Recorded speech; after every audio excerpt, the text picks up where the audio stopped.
क्या ले आए आज? आ गया किले का माल आ गया। हाँ, ये इस्माइल भाई किले का कार्टन खोल रहे हैं। किले आ गया एक मरतबा फिर।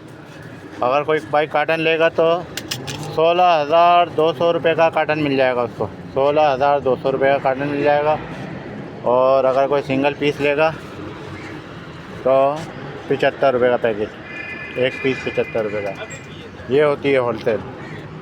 बहुत से लोग होलसेल के नाम पे बोलते हैं कि 100 रुपये में 100 रुपये की ऑफ़र चल रही है, और किले भी 100 रुपये में दे रहे होते हैं, टेप भी 100 रुपये में दे रहे होते हैं। हम लोग किले दे रहे हैं 75 रुपये में सिंगल पीस। और अगर कोई ज़्यादा लेगा तो इंशाल्लाह उसको 70 रुपये का भी लगाएंगे और 68 रुपये का भी लगाएंगे पूरे कार्टन पे। जल्दी आइए, जल्दी पाइए, जल्दी खोलो बेटा। ये कार्टन खोल रहे हैं। हाँ भाई, लाओ ज़रा दिखाना, ज़रा उठाओ माल दिखाओ भाई को, ज़रा माल दिखाओ। किले का माल आ गया भाईजान। ये फॉर्म किले आ गया, फॉर्म किले आ गया, फॉर्म किले ताज़ा माल आ गया, बिल्कुल बेहतरीन। ये देखें 70 ग्राम का माल है। शॉर्ट आइटम है, और शॉर्ट आइटम है, भरपूर माल है, जितना चाहिए ले लो। चलो सही है, जल्दी जल्दी बुक करा लें।